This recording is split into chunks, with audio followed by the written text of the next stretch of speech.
Xıdır Nəbi yazın, yaşıllığın müjdəsi anlamındadır. Bu bayram tarixən əsasən Kiçik Çilənin hökm sürdüyü Ərəfədə təqribən fevral ayının 9-u 17-si arasında qeyd olunur.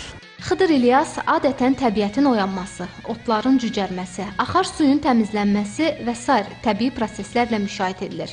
Tədqiqatlarda Xıdır Nəbi bir şəxsiyyət olaraq suyun, külək və havanın himayəçisi kimi təqdim olunur.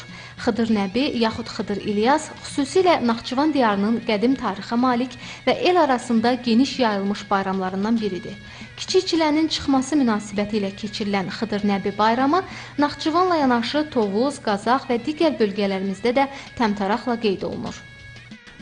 Xıdır belə bir hami ruh kimi təsəvvür olunur və onun köməyinə insanlar ehtiyac hiss edirlər və ehtiyac hiss etdikləri anda da Xıdır yetişir və insanlara kömək edir. Bu Xıdır Nəbi mərasiminin qışın sərt, soyuq günlərində keçirilməsi də insanların bir növ köməyə, yardıma ehtiyacları ilə əlaqəlidir.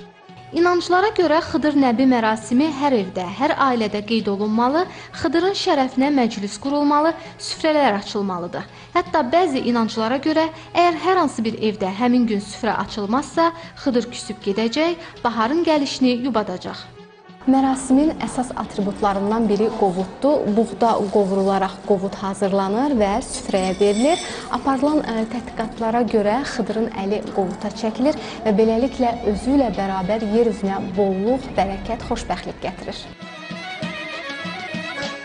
Bu cürdə müxtəlif oyunlar icra olunubdur Xıdır Nəbi mərasimlərində. Məsələn, qoca qarı obrazında qışı canlandırıblar və onu sanki yola salıblar. Xıdır Nəbi mərasimində demək, tonqallar qalanması var, od yandırılması var, ondan sonra bu cür demək oyunları var bu şəkildə. Xıdır Nəbi mərasiminin əsas amalı insanların qışdan salamat çıxmasını, üzləşdikləri çətinliklərə sinə gərməsini, yazın gəlişini gözləməsini əks etdirməkdir. Gülnar İlqar qızı, Novruz Yusifov, Telesəhər.